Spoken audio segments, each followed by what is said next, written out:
Ayan mga kamekanika, magandang araw ulit sa inyo. Ngayong araw nga pala isamahan nyo ako at tayo ay magkakabit na ng engine dito sa nire-restore nating Suzuki X4. Yan, nakita nyo naman yung engine na binalag natin noong isang araw. Ayun nga, ikakabit na natin ngayon. Ito nga, samahan nyo ako. Kakabit na natin. Pero bago ko i-timelapse, pakita ko muna sa inyo yung engine ulit. Yung update ko kayo doon sa X4 na binubuo natin. Meron na tayong naikabit mga konting pyesa mga kamekanika. Meron na tayong naikabit. Kaya pakita ko lang sa inyo. Ito nga itong X4 at nilabas nga natin mga kamekaniko. Yan. Ito yung nakaraan na hindi natin naikabit. Yan, nagawa na natin ng paraan. Nakabit na natin. Tapos yan, meron tornilyo. May Suzuki na siya. Yan, ginagalbok na nga eh. Tapos nakabit na natin itong kanyang pinakalagay ng headlight. Tapos ito, yan. Itong mga wiring niya. Mas maganda na siya kaysa dun sa dati. Ayan, di ba? Tapos ito mayroon ng konting wiring mga kamekaniko. Ayan, may konting wiring na. Ayan, nalagay na natin yung mga flasher, regulator. Ngayon nga samahan nyo lang ako mga kamekaniko na ayun pala. Ikabit na natin tong speed cable niya. Takasago yung brand. Nagana na rin tong speedometer niya. Ayan. Nagana na yan. Tapos yung clutch, yan. Ikabit na natin yung mga clutch cable, saka kanyang choke cable.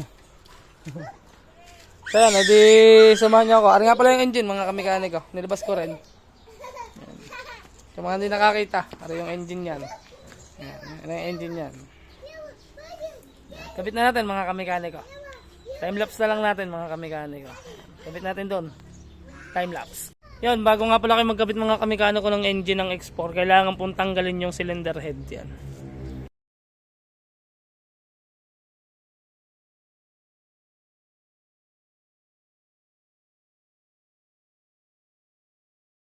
At yun nga mga kamekaniko, matapos ng ilang oras, natapos din natin ikabit. Medyo nahirapan tayo ikabit mga kamekaniko yung kanyang engine dito. At naikabit na nga rin natin yung mga clutch niya yon dito sa kanyang oil pump. Ito yung oil pump niya, bumalan lang guys. Yan. Sa kanyang tutti pump. Ito yung clutch, yan. Ito na yung naging itsura niya mga kamekaniko. Yan, nagkabit na natin yung engine. Yan, paandarin na lang natin yan diyan sa kanyang chassis. Yan, nagkabit na natin yung carburetor. Ayos na yan. Kasi yung mga tornilyo bago rin mga kamekaniko. Ito yung bagong linis. Ito yung bago, yan. Bago na ordinary lang mga kamekaniko, hindi naman siya stainless hanggang ilalim. Yung kabila ito bago rin to. Naghanap lang tayo ng replacement kaysa naman nangangalawang. Yan o. Tinitsura mga kamekaniko matapos ang ilang oras nating pagkakabit kanina. Napakahirap kabit kasi alangan magasgasan, dito pa lang magagasgasan na pagka talagang dadas-dahas. Malinis na rin yung gitna niyan. Alright na. Yan.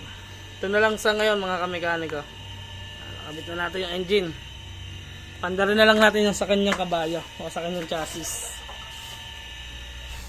Paano mga kamekaniko? Hanggang din na nga lang ulit ang ating vlog din sa X4 natin ginagawa. At kapagod na nga rin mga kamekaniko.